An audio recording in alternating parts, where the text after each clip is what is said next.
Hey guys, welcome back to Taste of Victory, and I'm here with the first place champion of the 120 person Pro Play Games Regional Tour that just happened. That is Kevin. He won with, I believe you call it Angel Control. Is that right, Kevin? Yeah, Angel Control, Sec Control, Ronald McDonald Control, whatever you want to call it. I don't Lots of know. I don't names. I give a swear there's shit. a new one every day. It's crazy. Yeah, it's it's interesting. That's for sure.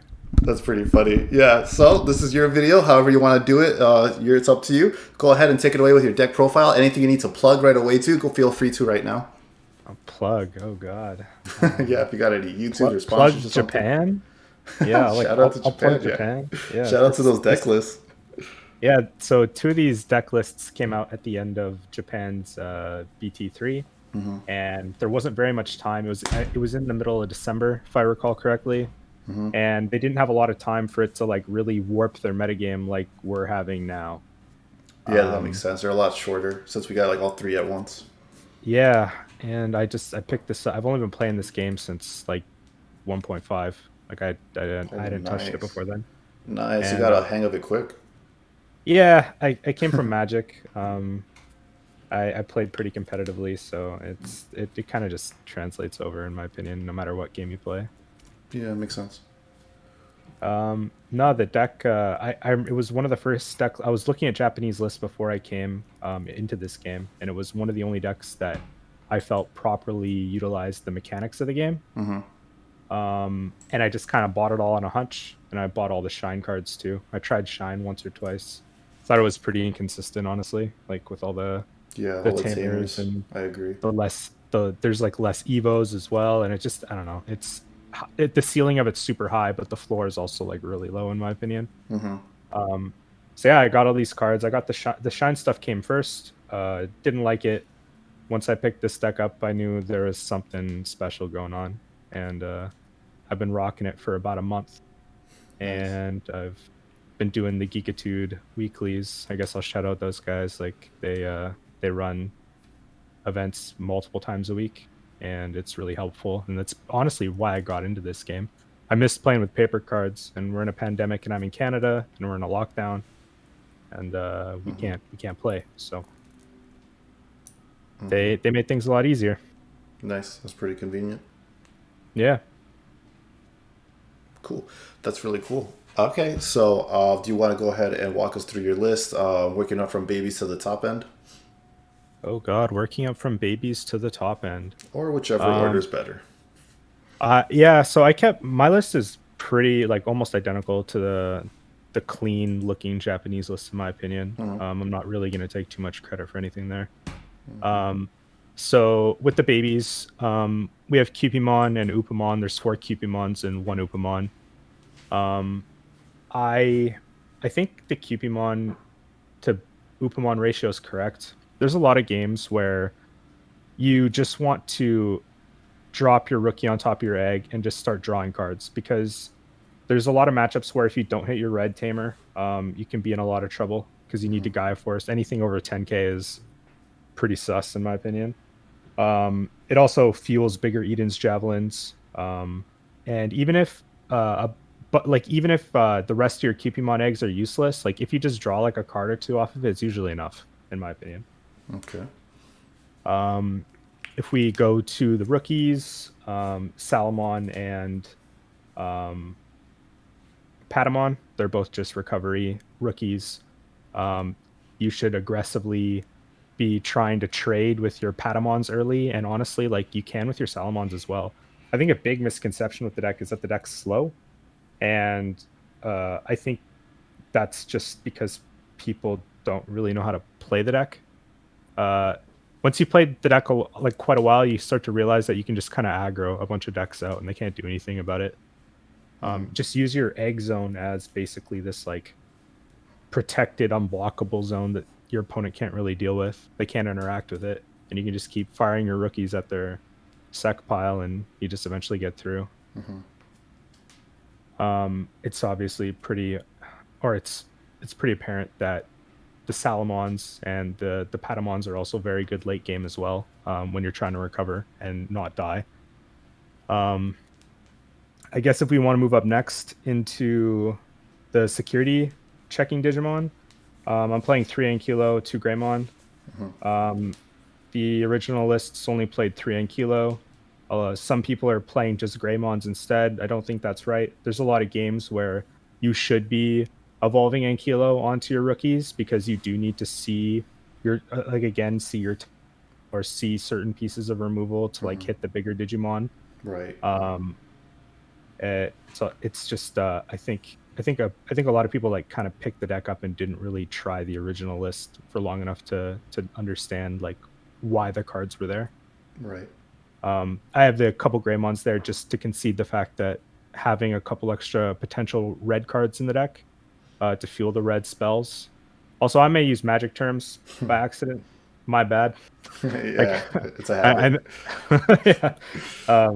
So the Greymons are there. Also, just I think the security Digimon are pretty good. Like a lot of people need to race you, and you can just the race gets swung so quickly if they hit a security Digimon.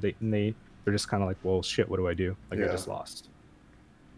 They're especially good against decks like Rookie Rush, and the 2 slots that the Greymons came in were 2 Rookie Rush card slots, Lightning Paw and Giga Destroyer. Right.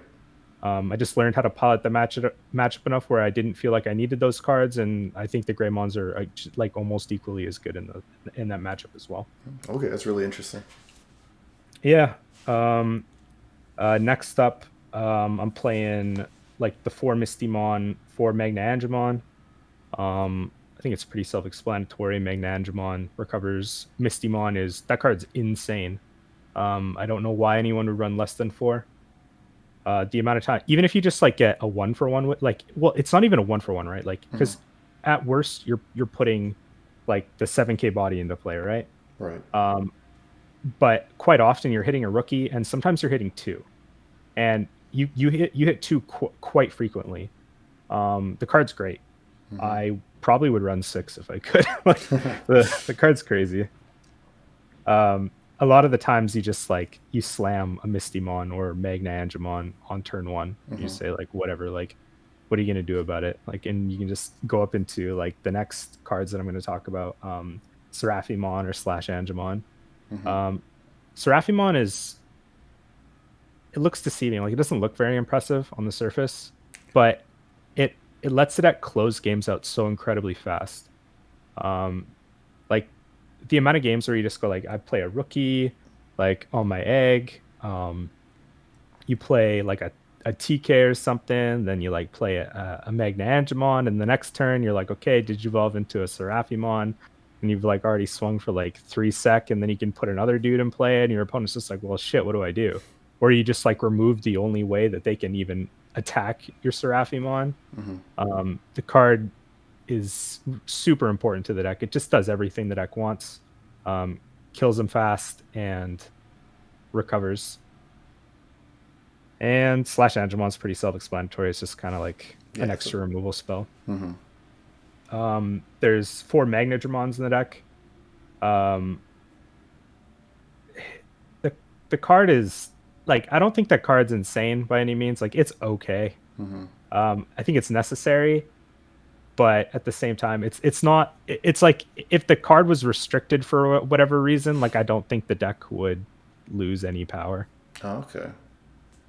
It's definitely not one of like the workhorse cards. This is something that comes up later, and it's nice to have. Yeah, for that late game when you're at less than 3. Yeah, it happens a lot. Like a lot of people say, like, oh, like just leave the deck on 4 security 5 head. Like it really is not that simple. Like it's so easy to just like Seraphimon and put yourself back to 5, or Magna puts you to 5, or like you have so many ways to just manipulate your security and while developing your board or removing things from your opponent's board. And they get in these like really awkward situations where they just can't really go wide like they want to, or like you think they're able to. Right. What do we got next? We got Tamers. There's 2 TKs and 3 ties. Some people run 3 TKs. I think that's wrong. I've had multiple situations where like you just have a TK in sec and you hit it off sec, and then you have like 2 cards left or whatever, and they're both red cards. And you're like, well, shit, like that on its own can lose you the game.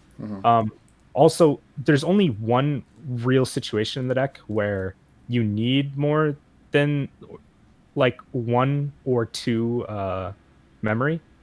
And that's when you want to digivolve into Seraphimon, do something else, and and swing, you know? Yeah. But other than that, like a lot of people just like try to pass me one, and I'm just like, okay, like I was only going to cast one spell anyway. I don't care. It's not, doesn't really do anything. Sure. So the card's not as impactful as like some people might think it is. Cool. The ties, like they come up, the relevancy of the plus 1000 DP actually comes up like a decent amount. It allows your like 10k Digimon to trade into like 11ks, or if you have 2 in play, 12ks or whatever, like depending on if you have Magna for the inheritable or not. It's more relevant than it looks on the surface. Cool. And do you prioritize getting more than one out for the continuous stacks, or is just like hitting that benchmark of 1 tie out enough? It's so matchup dependent. Like everything is like matchup and hand dependent. Like a lot of decks when they play, they're like, okay, I'm gonna do this same thing like every game. Like I'm just trying to power out to Shine Greymon or whatever, right? Right. And this deck's like, okay, well, what if you drew like you have 2 different halves to your deck. Right. You have your option half and you have your like creature half, and it's like, yeah. So sometimes you're just the beatdown. Like you can have aggressive creature hands and you can just kill people and they can't really do much about it because you're recovering at the same time as like having sec +1. Right. And it's ridiculously hard to race. Or other times you're like, oh, I've got like 3 Gaia Forces in my hand and like I don't have a red tamer, and you're just desperately digging to hit tie because you need to unlock your hand. So the deck is almost always going to play differently. There's some matchups where you generally want to do something like against yellow, like I almost always want to deck them, but sometimes I can't. Like in my first round of top 8, I had to aggro out my yellow opponent because of the way my hand was and the way his hand was. But in the finals, I got to like pretty easily deck my opponent out. And it also depends on how your opponent plays it as well. We can go more into that a bit later. But yeah, sure. Moving on, we have like basically every option in the deck you want to be able to have the effect off security. Right. I don't think Glorious Burst is like actually good in the deck. No, yeah, not at all. It's another inconsistent point that if you hit off security, like, and if you wish it was any other card, right. While it is a clean 1-for-1 against like these bigger Digimon that the deck has issues with, you can almost always sculpt a situation eventually anyway, where you're able to like Mistymon plus something, you know, like it comes, you're able to answer these 11 and 12Ks if you're patient. Okay, cool. Yeah, so it's like 4/7 Heavens. The card's like pretty mediocre, but you kind of have to play it. 4 Edens. Edens is great. Quite often I've been pretty creative and just tried to draw as many cards as possible, or even just like playing draw go. Like sometimes it's just not worth committing to the table. If you know that you need to kill something that's 11k, just get the Cupimon draws, don't play anything, and just get your hand as big as possible that you can like kill that Shine Greymon or whatever. 3 Shielded Adjust, like card's pretty good. I like it a lot. It's just pretty, it's 6 cost removal. I can't complain. You just aggressively want to hit like people's level 5s with it. And then, I mean, like what else is there? There's the one of Plasma Stake. The card's like innocuous. Like a lot of the time, like you draw it and it doesn't do anything, but like when you need it in the matchups that you need it, it's pretty important. Like against the Omni decks, or like even Shine, when it attacks you, like it can hit it off security.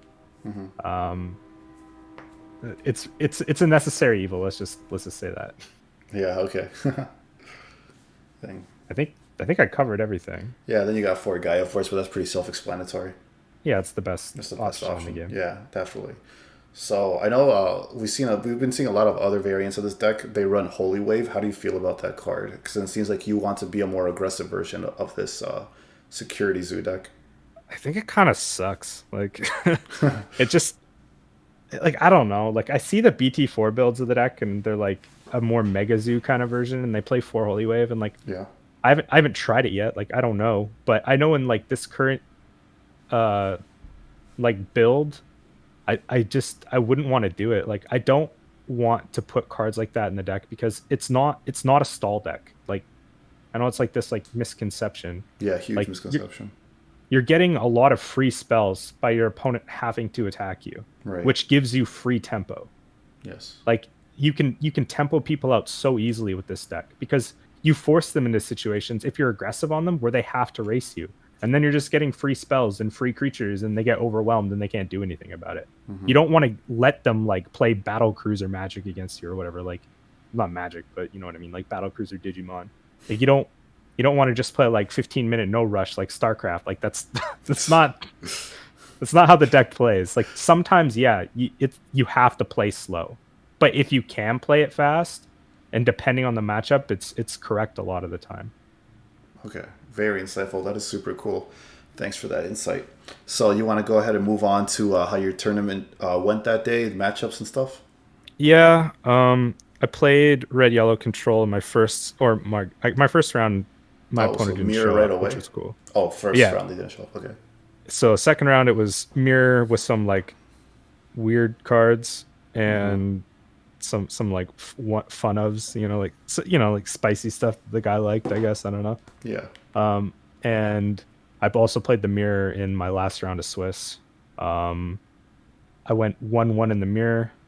The mirror is like very lottery dependent, and I mean that like it's just like whoever's security is more efficient generally wins.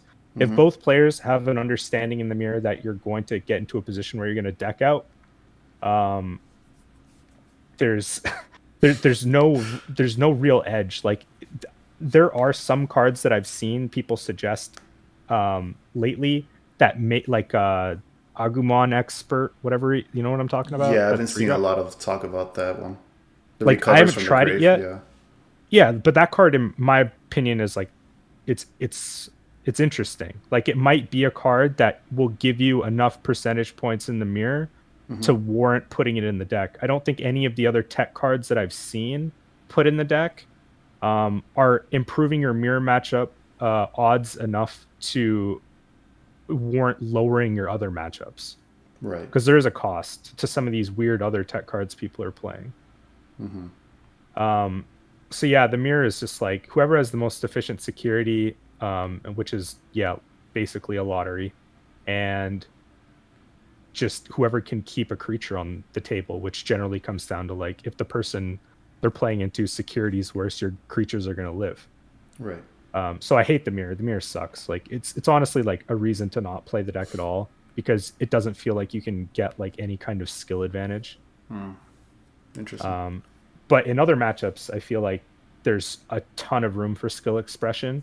Um, I've seen like other people play the deck and play matchups differently and have a lot worse results, which makes me feel good, that like that what I'm doing is correct anyway.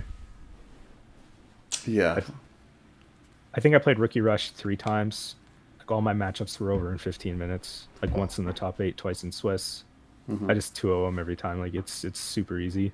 Nice. I played a green deck. Like green's slow and annoying because like you just have to aggressively play your rookies into their security pile. You need to be as aggressive as you can early before they drop Sarazmon. Mm-hmm. And then once Sarazmon is out, it's just this like slow grind of like having to drop a Gaia Force on every Sarazmon essentially. Yeah, I can see that. And then you get to the late game and then they're to the point where they can't like tap your stuff down anymore and then you can just like kill them. But the matchup's pretty good. Mm-hmm. Okay, cool. I don't know what else I played. I played Shine a few times, like aggroed it out, decked it out. My hardest matchup of the day was probably playing Zuhair in Swiss. I play that guy in weeklies a lot. He's really cool. Yeah. We've talked about the matchup before, and he knows how to play the Shine matchup, so it can get a little sketchy. Mm-hmm. For anybody who wants to know, if you're Shine and you're playing against Red Yellow, you just want to be as aggressive as possible, and you want to put stuff on top of Rise Greymon and swing for Sec +1. Mm-hmm. Before I can get big Edens or before I can get enough Gaia Forces to like really answer. Mm-hmm. Yeah, Right, I don't know. yeah. That was my tournament. I might have played purple. I don't know. sounds like something that would have happened. Yeah, I've Not been hearing very that. memorable.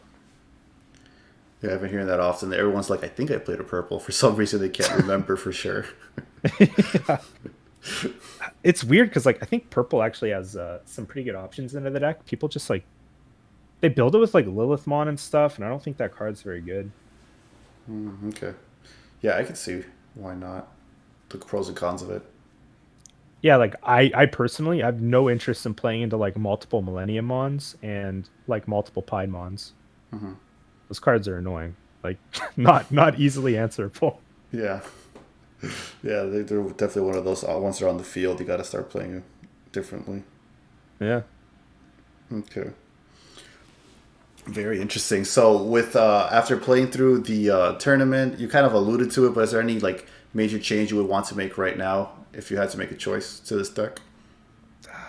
No, like I don't think I'd change a card. Like unless the mirror is going to become really prevalent, which it probably is. I want to test the Agumon expert, but the problem is like you are giving stuff up for it. Like in this game with no sideboarding, like none of these changes are free. You're gonna lose percentage points somewhere. Yeah. And I'm probably cutting like 2 Greymon and like maybe like 1 removal spell, and I don't know, it's maybe even 1 Ankylamon. And I'm trying to put in 4 Agumons just for the mirror, and it's just like there's so much testing that needs to be done to warrant it. 4 cards is a lot. Is basically what I'm getting. Yeah, this looks like a very tight list. Yeah. It doesn't hit off sec. It's 1k DP. Like it's just another. It brings inconsistency to the deck outside of one matchup, in my opinion. Right. Yeah. I guess it's good against green. Yeah, I can see that too. That's at least a matchup that improves. 2 matchups between the mirror and green. Yeah, but it depends though. It's just like, sort of, like it allows you. Right. I mean, okay. So honestly, I take that back. I don't think it's that good against green, but it's. I think it's good in the mirror. But how good? Who knows? Nothing I've seen so far in the mirror has been good enough. Like even Craniumon, like if you play it, you have to put it down, give your opponent a bunch of like elite. I don't know, like a ton of memory, and all they have to do to answer it is play a Mistymon and a 7 Heavens. Right. And that's not even a 2-for-1. Like they're putting in a level 5 into play and just playing an option card. Like it's really not that bad. Yeah, basically, it's pretty easy to remove. Yeah, it's a thing. I don't know. Yeah, not in favor of that change at all. People are entitled to what they like. They want to experiment. They're definitely fair to experiment. Yeah. Yeah. Okay. That's the only way you're going to get innovation. You got to try stuff. Very true. Cool. All right. Well, that was very insightful, Kevin. Thanks so much for coming onto the channel. If you have any closing thoughts you want to add to the video, feel free to. No, I had a great time. It was interesting playing in a webcam tournament. Like I'm used to playing in big events, but they're in person and they're usually super loud. Right. And I'm usually exhausted by the end, but this one I felt like I could go another couple rounds. So the event was run well. So shout outs to PPG. Yeah, definitely. And most people I played against were super pleasant. So shout out to all those guys. That's awesome, man. I'm glad to hear that. Well, shout out to you for coming onto the channel. I'm glad you had a great time, and I'll see you guys in the next video. Thanks again, Kevin. Thank you.